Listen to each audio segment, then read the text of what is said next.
చూస్తే మేడ్చల్ మల్కాజ్గిరి జిల్లా మల్లారెడ్డి అగ్రికల్చరల్ యూనివర్సిటీలో విద్యార్థులు ధర్నా నిర్వహించారు. బీఎస్సీ అగ్రికల్చర్ 3వ సంవత్సరానికి చెందిన 60 మంది విద్యార్థులను యాజమాన్యం డీటైన్ చేసింది. దీంతో యూనివర్సిటీ దగ్గర విద్యార్థులు నిరసనలకు దిగారు. మల్లారెడ్డి దిష్టిబొమ్మను దగ్ధం చేశారు. పోలీసులకు సమాచారం చేరడంతో ఘటనా స్థలానికి చేరుకున్నారు. పోలీసుల ఎంట్రీతో మరింత ఉద్రిక్తత పరిస్థితులకు దారితీశాయి. పోలీసులు విద్యార్థులకు మధ్య వాగ్వాదంతో పాటు తోపులాట జరిగింది. ఆందోళన చేస్తున్న విద్యార్థులకు మాజీ ఎమ్మెల్యే కాంగ్రెస్ నేత మైనంపల్లి హనుమంతరావు మద్దతుగా తెలిపారు. తమను అకారణంగా డీటైన్ చేశారంటూ విద్యార్థులు నిరసనకు దిగారు.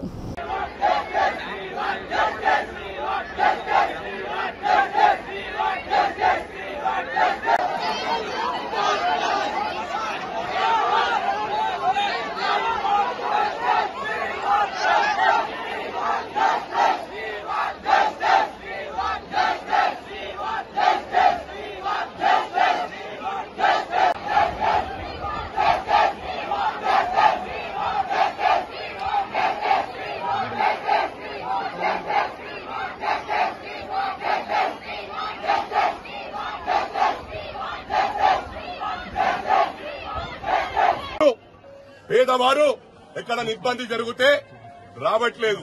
ఇది నేను పెద్ద అధికారులకు చెప్తా ఉన్నా, చిన్న వాళ్ళకు కాదు. చిన్నవాళ్ళు సీఐలకో ఎస్ఐలకో కాదు, డీసీపీ లెవెల్లో కమిషనర్ లెవెల్లో చెప్తా ఉన్నా. ఎప్పుడైతే టీఆర్ఎస్ ప్రభుత్వం వచ్చిందో సిస్టమ్ ను మొత్తం నాశనం చేశారు. అక్కడ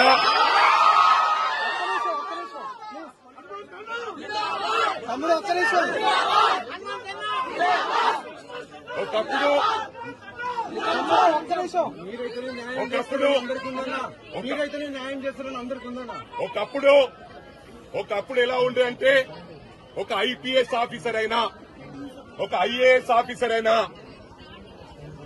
ఒక రూల్ ప్రకారం ఒక పద్ధతి ప్రకారం ఉండేవారు. కొందరు గత ప్రభుత్వంలో కరప్షన్ కు అలవాటు పడ్డారు. నేను ఎందుకు చెప్తా ఉన్నా అంటే సివిల్ డిస్ప్యూట్స్ లో ఇప్పుడు మా ప్రభుత్వం వచ్చింది. ప్రమాణపూర్వకంగా తెలియజేస్తా ఉన్న రేవంత్ రెడ్డి గారి గౌరవ ముఖ్యమంత్రి గారి ఆధ్వర్యంలో ఈ రాష్ట్రం బ్రహ్మాండంగా ముందుకు పోతుంది.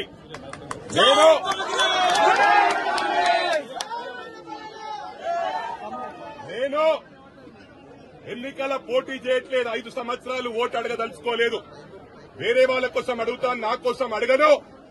ఇలాంటి వాళ్ళు ప్రభుత్వ భూములు, ఫారెస్ట్ భూములు, చెరువులు, స్టూడెంట్స్ దగ్గర అడ్డగోలుగా వసూలు చేసే వాళ్ళను నిలదీసి సిస్టమ్ ను మార్చే వరకు నేను వదిలిపెట్టానని చెప్పి కూడా ఈ 5 సంవత్సరాలు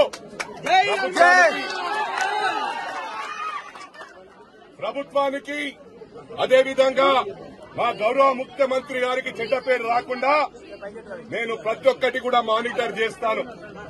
నేను ఒకటి మరోసారి కలెక్టర్ కు అదేవిధంగా పోలీస్ కమిషనర్ కు డిప్యూటీ కమిషనర్లకు అందరికీ కూడా విజ్ఞప్తి చేస్తా ఉన్నా.